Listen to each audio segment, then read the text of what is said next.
Yep.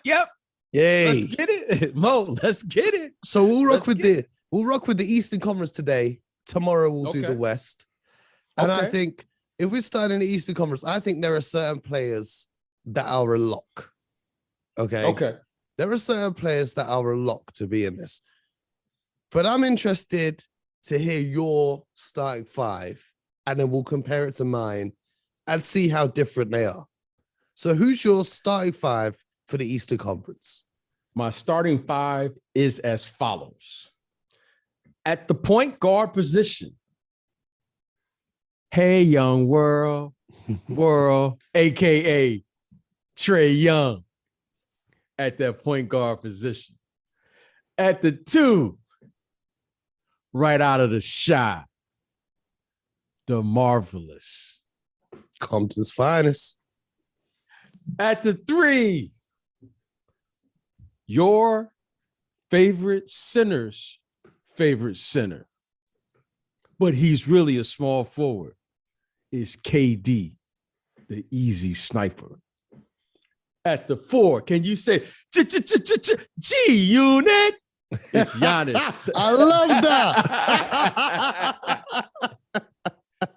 And at the five, it's my favorite, your favorite, Joel, trust the process, Embiid.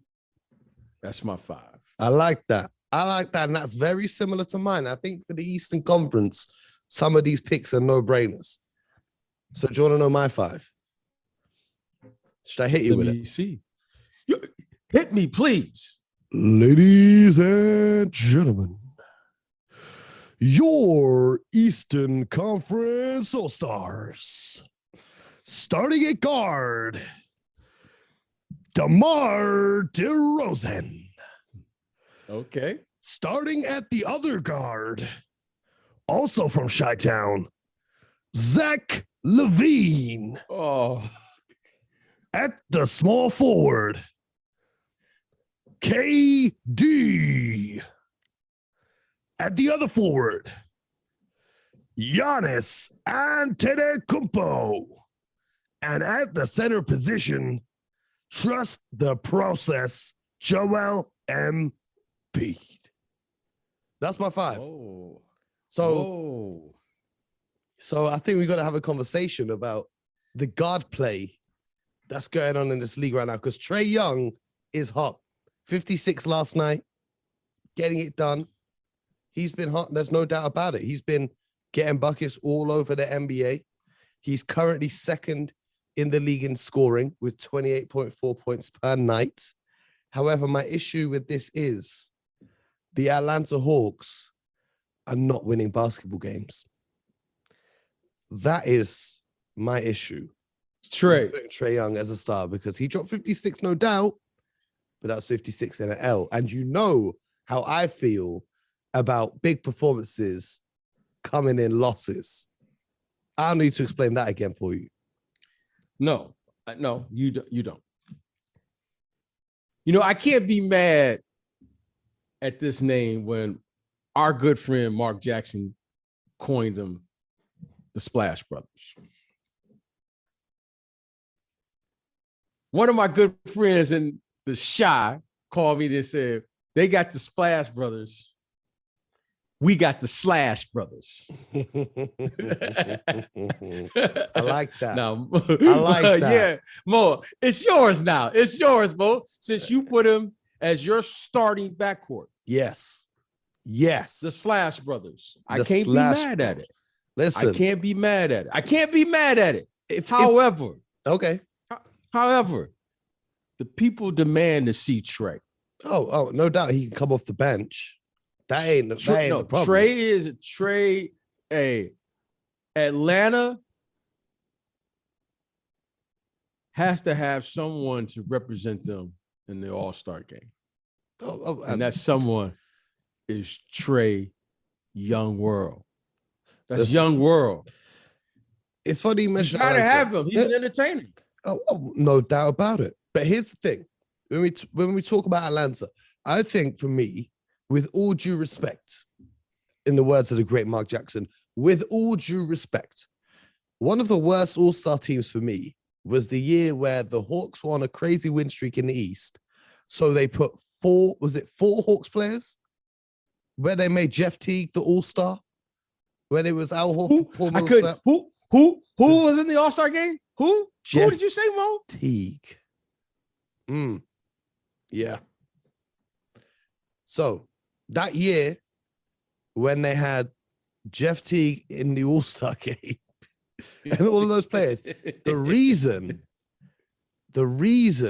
why they were all in the All-Star game was because they rewarded winning.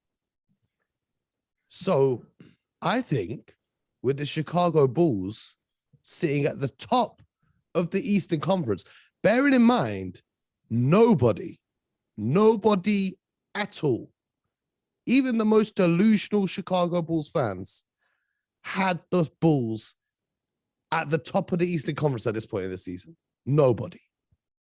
Now, some people, some quote unquote experts, didn't even have the Bulls finishing in the playoff spots.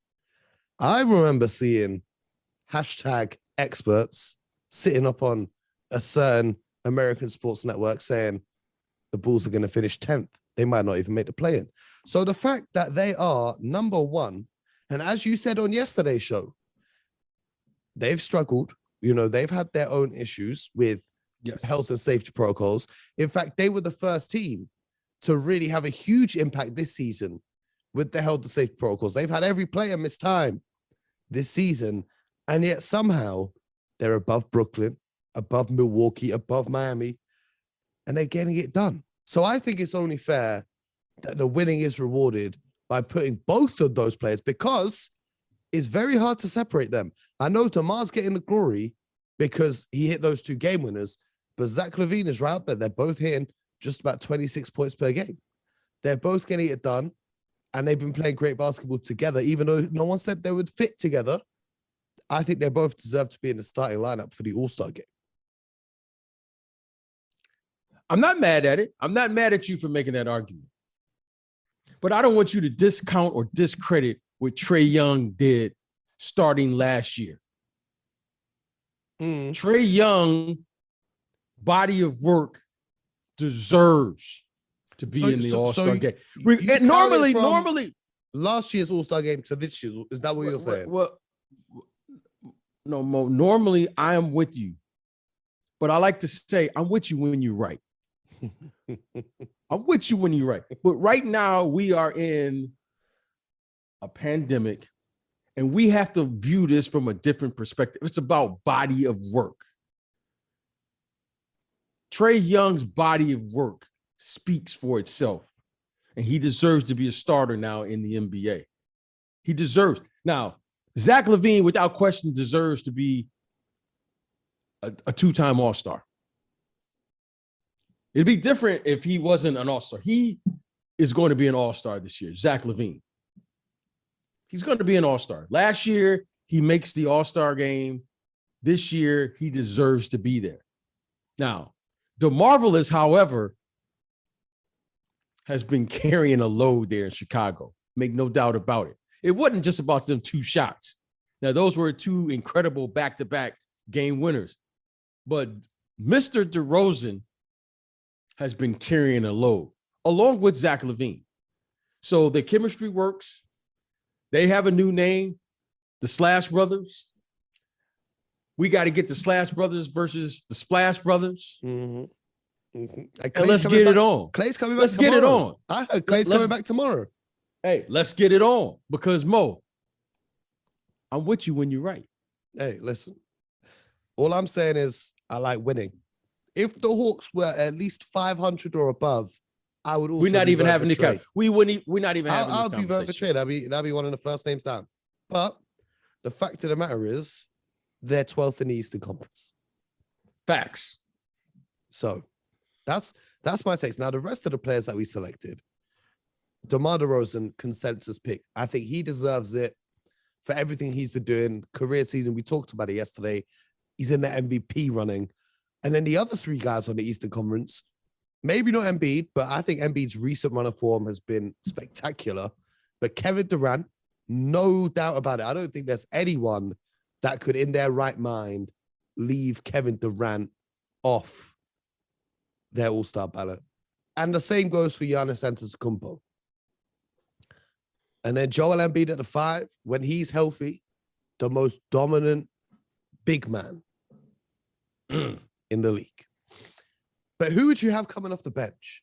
Give me some names. Because when I was thinking about that center position, I was thinking there's a center in the Eastern Conference that I need to see that maybe fans don't need to see. Maybe fans don't want to see because his style of play is not that flash or exciting. But the way he's played this season is deserving of an all-star shout. And I think that name is Jarrett Allen from the Cleveland Cavaliers. I think he deserves a spot on that Eastern Conference bench. What are some other names of players that you'd like to see on the bench in the Eastern Conference? Well, Zach LaVine, without question. You know who else I would like to see? Bradley Beal. Yeah. On that list. And it's here's a name I would like to see just because of it's an all-star game. LaMelo Ball. Now we're talking. LaMelo Ball definitely deserves a spot.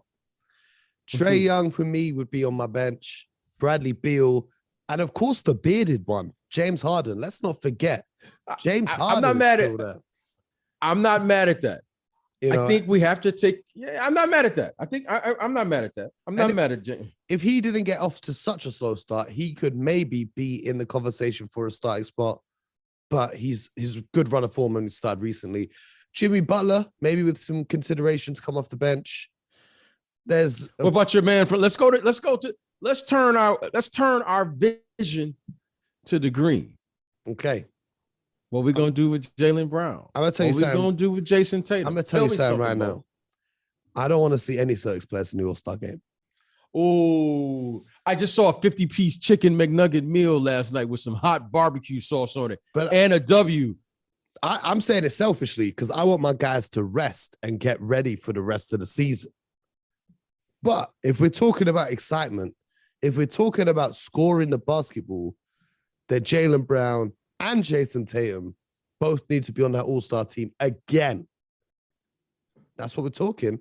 But selfishly as a Celtics fan, I want them to be at home resting. But as an overall NBA fan, both of those guys need to be there. Both of those guys need to be there. Because at the end of the day... there's another young name I want to throw out here. You ready for this? You ready for this, Mo? Okay, I'm going to clear the airwaves right now. Complete silence. He had 36, 14 rebounds, 6 assists, 1 steal last night in 41 minutes. Kyle Kuzma. No. That's going to be a no for me. That's going to be a no Kuzma from me. If we're talking about players coming from the Washington Wizards that aren't Bradley Beal, I think Montrezl Harrell is more deserving of a spot than Kyle Kuzma because no matter how good his performance was last night, he's averaging 14 points a game in a regular season. 14, 1-4. He's not an all-star. He's not an all-star. I think Montrezl Harrell would be more suited for an all-star selection. I'm not mad at that. I'm not mad at that selection either. I'm not mad at that. But hey, there's one name that has to be on there. I got to give a shout out to right now. Go on. My man up there north of the border. We the North. Fred VanVleet. Fred VanVleet deserves to be an all-star this year. Definitely. Now, what I'm saying? Fred has been very, very consistent. His body of work. Now he's taking over the reins full time with Kyle Lowry departing down there to and Miami. Leading the young cats as well. There's a lot of young players there. Fred VanVleet, the people. That's the people's choice. Bet on yourself. Deserves to be in the All-Star game. All jokes aside. Yeah. It's bet on yourself. That's his slogan, and he always does. And it seems to always pay off now. So the Eastern Conference, I think, for once, they've got rid of the conference.